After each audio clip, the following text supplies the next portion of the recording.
Yo, salut à tous, et bien cette vidéo qui va être ce soir consacrée au top 10 2025, les films que j'ai vus et que j'ai le plus apprécié durant cette année 2025. Voilà, c'est parti, on enchaîne tout de suite, numéro 10. Et c'est parti avec la 10e position, Thunderbolts. À ma grande surprise, un Marvel dans le top 10. Comme quoi, hein, tout peut arriver, j'ai envie de dire. Alors, petite précision. J'ai pas eu de mal à trouver les... Je crois que je dis ça tous les ans. J'ai pas eu de mal à trouver les 10 pires films, mais pour les 10 meilleurs, vous avez vu que ça a été un peu compliqué. Donc, on a ratissé un peu large. Hein. Ça, selon mes critères, ça fait pas partie d'un top 10. Mais disons qu'il n'y avait pas assez pour faire... voilà. Donc, en numéro 10, Thunderbolts. Encore une fois, il y a un petit effort d'écriture. Il y a un petit effort de mise en scène, un minimum, en tout cas pour du Marvel, j'ai envie de dire, et ça faisait longtemps qu'on n'avait pas vu un Marvel comme ça. Ça finit pas par une grosse baston de fin, il y a un parallèle entre le méchant et la protagoniste principale, interprétée par Florence Pugh, qui est une excellente actrice.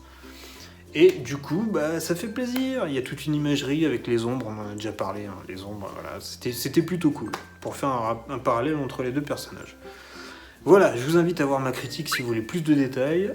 Et surtout, on va enchaîner vite, hein, parce que voilà, il n'y a pas grand chose à dire sur ce film, à part que c'était sympatoche, même si la première, je me souviens, elle était dure. Hein. La fin rattrape le niveau, mais bon. On passe au numéro 9. En numéro 9, on a Marche ou crève, qui est l'adaptation d'un roman de Stephen King, avec, comment il s'appelle ? Je me souviens plus de son nom, mais il jouait Andy dans Alien Romulus, que j'aime beaucoup cet acteur, je l'ai beaucoup aimé dans ce film aussi. C'est un film plutôt sympa, ça passe bien, quand même c'est des mecs qui marchent pendant 1h45, hein, donc du coup, si t'es pas un peu près dans le film, ça peut être compliqué, mais là ça marche bien. Ça marche bien, les personnages sont bien présentés, les liens d'amitié se font très très bien, très fluidement. Tu sens pas que c'est forcé.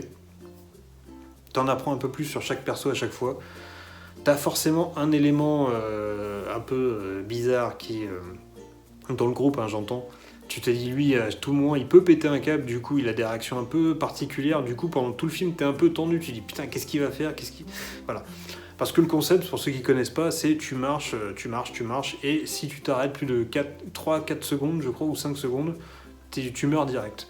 On te tire une balle dans la tête et tu meurs. Le but, c'est d'être le dernier survivant pour gagner de quoi nourrir ta famille, ou je sais pas quoi, pour être à l'abri du besoin pendant toute ta vie. Voilà. Donc il y a, je sais pas quoi, une centaine de participants, et à la fin, il ne doit en rester qu'un, comme dirait Highlander. Donc voilà, c'était plutôt sympa. Apparemment, la fin a été changée par rapport au bouquin. N'ayant pas lu le livre, je ne peux pas juger. Moi, la fin m'a surpris. Sincèrement, je m'attendais pas... les gars, je vais spoiler. Hein. On parle des films. Hein. Donc voilà. 3, 2, 1, x 4, 4, 8, 9, c'est parti. Je spoil, attention, je spoil. Maintenant, tout de suite, maintenant, lui, il meurt. Non, je rigole. Non, lui, il meurt. C'est le personnage principal, il meurt à la fin, et c'est le second rôle qui termine le jeu. Je m'attendais vraiment, vu le caractère du personnage là, qui est plus dans le sacrifice, tout ça, machin, je m'attendais à ce que lui meure, c'est l'autoroute, quoi. Vraiment, tu te dis, c'est lui qui va survivre et c'est lui qui va mourir. Et non, à la fin, il y a un petit twist où en fait les deux rôles s'intervertissent, et tu te dis, du coup, quand même, ça te prend un peu quand même, ça marche quand même au niveau émotion, ça marche quand même. Donc voilà, c'était sympatoche. Voilà, c'était pas incroyable, mais c'était sympa. C'était une bonne surprise. Les scènes de caca, c'était peut-être pas nécessaire en gros plan. Voilà. Si on peut un peu... voilà. Bon, on passe au numéro 8. C'est parti. Et en numéro 8, on a Exit 8, le film japonais d'horreur, que j'avais trouvé plutôt sympa. Encore une fois, j'ai fait une critique dessus, je vous renvoie dessus. Je vous renvoie vers celle-là, pardon. Le film était sympa, le concept était plutôt intéressant, et tenir 1h30, 40 sur un concept comme ça, c'est pas évident. J'avais bien aimé tout le message sous-jacent du film. Voilà, donc je vous renvoie vers ma critique. On va pas passer des heures dessus. J'ai fait une vidéo de 25 minutes dessus, je vous renvoie si ça vous intéresse. En tout cas, c'est un des films que j'ai beaucoup aimé cette année. Voilà, on enchaîne numéro 7. à ma grande surprise, en top 7, on a un Avatar dans les meilleurs films de l'année. Ah bon. Pour ceux qui me connaissent, vous savez, je suis pas fan d'Avatar, voire j'aime pas du tout. Mais alors le 3, il s'est passé quelque chose, et cette chose s'appelle Varang. Una Chaplin, la petite fille de Charlie Chaplin, qui a fait un taf incroyable en termes de motion capture avec ce personnage. Elle est fascinante, j'ai envie de dire, il se passe un truc à l'écran, tu la vois, tu décroches pas. Je sais pas, il y a un truc qui se passe. Même s'il y a beaucoup de défauts dans le film, même si... voilà, il y a aussi pas mal de qualités, dont un truc dont j'ai pas parlé dans ma critique, donc je vais pouvoir en parler ici. Pourquoi c'est celui qui m'a le plus plu ? C'est certainement celui qui est le plus sombre. C'est-à-dire qu'on a quand même un père qui, à un moment, veut tuer son fils. On a le même père qui rejette la faute de la mort de son aîné sur son cadet, et qui dit clairement à son deuxième fils, c'est ta faute s'il est mort. Et suite à ça, le cadet va vouloir se suicider. Il se met un flingue au niveau du menton et il va pour tirer, quoi. Donc on a quand même des thématiques plus adultes qu'un Avatar un peu manichéen à balles et un peu plus pour les enfants que d'habitude. C'est des thématiques, moi, qui me parlent plus. Ça m'intéresse plus que genre, ah, la nature c'est joli et les petits oiseaux ils sont beaux. Voilà. Donc ça, je m'en contrecarre le fion, surtout quand c'est pas réel. Voilà.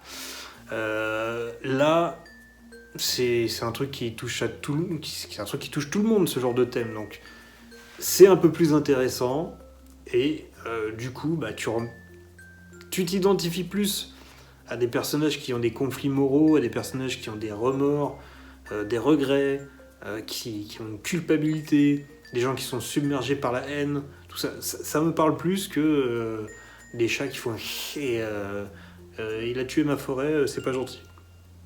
Et on va tuer les baleines parce qu'on veut de l'argent.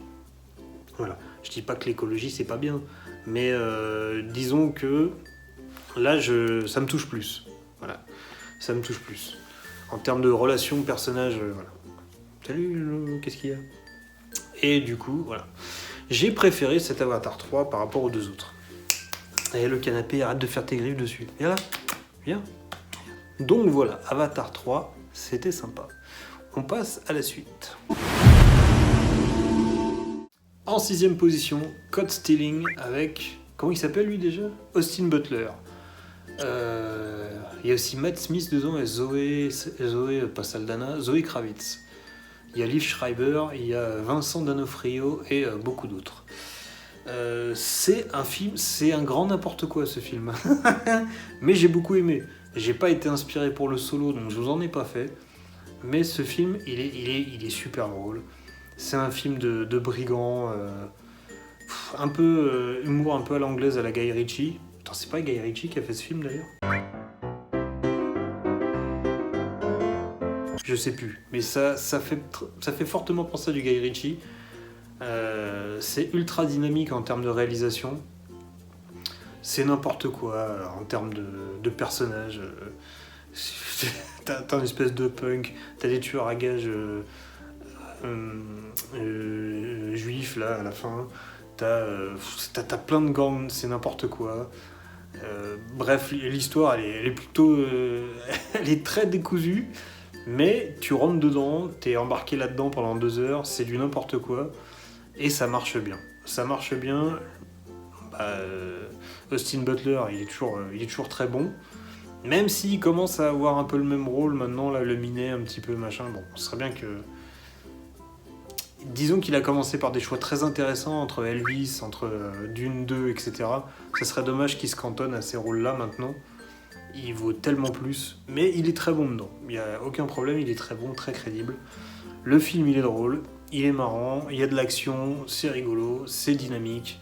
Voilà, donc c'était sympa. J'avoue que je m'en souviens pas beaucoup. Je sais juste que j'ai passé un super moment devant.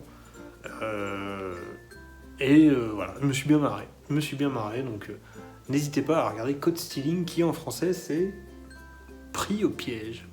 Pourquoi faire ? Caught Stealing, c'est-à-dire qu'il s'est fait prendre en train de voler. Donc voilà. Parce qu'il a volé de l'argent à des mafieux. Voilà. Donc on enchaîne. Karate Kid Legends.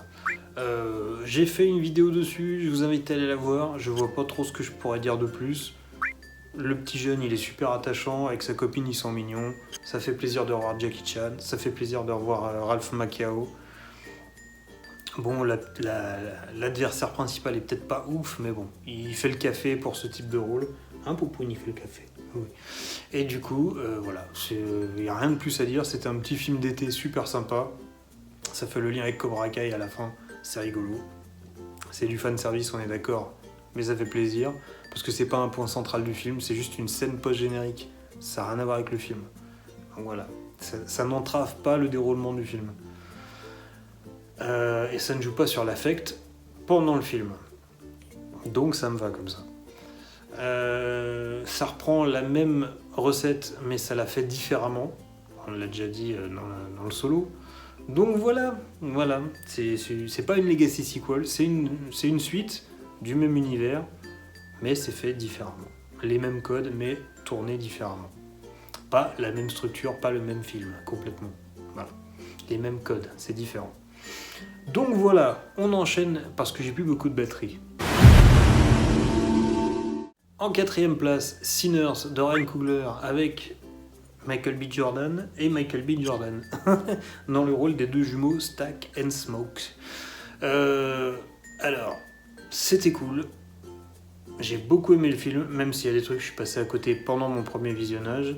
J'ai pas revu le film, mais j'ai discuté en commentaire du solo sur le film avec quelqu'un qui était hyper calé, qui l'a vu plusieurs fois et avec qui on a bien discuté. C'était super cool, je sais pas si tu verras cette vidéo, mais encore une fois je te remercie de cet échange qui m'a beaucoup plu. Et du coup, voilà, la personne m'a aidé quand même à remettre certains trucs dans l'ordre. Donc c'est un film qui est super cool, je vous invite à le voir. La performance de Michael B. Jordan, elle est cool. Tout le déroulement du film, il est cool. Il y a un petit hommage à From Dusk Till Dawn, comment il s'appelle en français, Une nuit en enfer, sur le déroulement du film. Et du coup, voilà, c'est super cool. C'est super cool. Ça raconte plein de choses sur les gens qui se sont fait spolier dans le monde entier. Pas que les peuples noirs, aussi les Irlandais, aussi les Asiatiques, voilà, tout ça. Tout le monde. Il y a un sous-texte plutôt intéressant. Et c'est plutôt mis en scène de façon assez maligne. Donc voilà. Je vous invite à voir Sinners, c'était cool. Et je vous invite à voir ma vidéo dessus, au cas où vous l'avez pas vu. Allez, on enchaîne, on attaque le top 3 des meilleurs films de l'année. Numéro 3, Companion avec Sophie Thatcher. Grosse surprise pour moi, je m'attendais pas à ce genre de film parce que je n'étais pas renseigné dessus, je savais pas de quoi ça parlait, donc le twist au tiers du film a vachement marché sur moi et j'étais dedans pendant tout le film. Et la musique, encore une fois, le thème d'Iris, il est incroyable. Et je vous invite à voir ma vidéo dessus où je décompose justement ce morceau parce qu'il a été écrit par rapport au personnage d'Iris, ce qui s'appelle un thème de personnage, qui raconte l'évolution du personnage pendant le film. C'est assez fascinant, c'est une super belle mélodie en plus, je vous invite à regarder mon solo concernant le film si cela vous intéresse. Voilà, donc numéro 3 pour Companion, c'était cool, j'ai bien aimé. Voilà. Et puis Sophie Thatcher, que j'ai vu plus tard cette année dans Hérétique, qui joue quand même vachement bien, donc j'ai hâte de la revoir encore dans d'autres films. Parce que la nouvelle génération d'actrices, là, plus sain avec elle. Franchement, chapeau, madame. Numéro 2, film français de Yann Kounen, L'homme qui est rétréci avec Vincent Dujardin. J'ai dit quoi, Vincent Dujardin? Mais je suis un malade, moi, avec Jean Dujardin. Vincent Dujardin, n'importe quoi. Pardon, Jean. Donc du coup, oui, parce que Jean regarde mes vidéos, évidemment. C'est un de mes plus grands fans. Et donc du coup, numéro 2, bah oui, numéro 2, et je sais pas ce qui se passe en ce moment, depuis quelques années, les top 3, il y a des films français dedans. Attention, qu'est-ce qui se passe, Kevin? Attention. Bah ouais, il faut le dire, L'homme qui est rétréci, moi j'ai adoré qu'on fasse du film de genre en France. C'est très rare, et qu'on le fasse bien, c'est encore plus rare. Donc il faut saluer l'effort. C'était mortel, c'était bien, les thèmes du film et tout sont cool. Notre place insignifiante dans ce monde Au final, il va rétrécir tellement que ça finit sur un ciel étoilé où we're just stardust, baby, comme dirait Keanu Reeves. Nous ne sommes que des poussières d'étoiles. Notre ego n'a aucune importance par rapport à notre place dans le monde. On n'est rien, on est infime. Et c'est ça que le personnage comprend à la fin. C'est pour ça qu'il accepte son sort. J'ai adoré. Il y a un message métaphysique à la fin qui est génial. Donc voilà, je vous invite à voir le solo dessus si vous ne l'avez pas vu. Et on passe au numéro 1, les gars, parce qu'on n'a pas le temps, on est pressés, nous. Bah oui, c'est qu'on doit les bouffer après. Bah oui. Numéro 1, Weapons, ou alors Évanoui en français. Cette image me reste en tête depuis que j'ai vu le film. Donc je la partage avec vous. Hein, elle est plutôt sympa. Voilà. Donc, subjectif d'un enfant qui voit sa mère le chasser pour le tuer avec cette tronche-là. Bonjour les séances de psy. Alors, Évanoui, j'ai fait une vidéo dessus également. Meilleur film de l'année pour moi, en tout cas, de ce que j'ai vu, parce que j'en ai raté plein, je suis désolé. J'ai pas pu tout voir en temps et en heure. Mais de ce que j'ai vu sur 2025, c'est clairement le film que j'ai préféré, où j'ai le plus ressenti de choses, où j'ai serré un peu les fesses. Oui, 10% de batterie, je sais qu'on n'a plus de batterie, c'est pour ça qu'on se dépêche. Où j'ai serré un peu les fesses, où j'étais dedans, le style de réal m'a parlé, le fait de voir différentes scènes sous différents angles et d'en apprendre un peu plus par rapport à ce que tu as vu, qui te laissait un peu circonspect au début, j'ai beaucoup aimé. Toute l'intrigue est super cool. L'actrice qui joue l'antagoniste principale, elle est géniale. Voilà, Josh Brolin dedans, qui fait le café également. Il est dans un des pires films de l'année, il est dans le meilleur. Bon voilà, écoute, le mec, il équilibre un peu les choses. Donc voilà, je vous invite encore une fois à voir le solo sur Weapons si vous voulez en savoir plus sur le film. Attention, je spoil, hein. Bah oui les gars, ça parle du film, donc obligé. Donc voilà, on termine cette série de vidéos sur les tops et les flops. Et puis voilà, donc n'hésitez pas à me dire ce que vous en avez pensé dans les commentaires, me dire si vous avez vu d'autres films qui sont pas dans les top flops. Peut-être que je les ai vus mais que je les ai pas classés, sinon peut-être que je les ai loupés, donc n'hésitez pas à me dire il manque ça ce film, moi j'ai aimé, j'ai pas aimé, etc. Voilà, donc je le répète, hein, c'est un top, donc c'est subjectif, c'est mon avis, c'est pas la vérité absolue. Le chat il est en train de faire n'importe quoi, pardon. Donc on peut en discuter, il n'y a pas de problème, on est là pour ça, les commentaires sont là pour ça. Je suis ouvert à la discussion, tant que vous êtes gentil, il n'y a pas de problème. Il n'y a pas de souci avec ça. Par contre, les commentaires... Il y en a dans les commentaires, ils se lâchent un peu, hein, genre... commencent à être un peu méprisants, donc bon. Dans ces cas-là, comme la dernière fois, j'ai arrêté la discussion. Mais sinon, si vous êtes poli, si vous avez des arguments et tout qui se tiennent, si vous avez des avis que vous voulez partager, il n'y a pas de problème. On est là pour ça, voilà. Je vous fais des bisous et je vous donne rendez-vous pour le solo bientôt sur la femme de ménage. A ciao mon dimanche. Fait flipper quand même. Ok.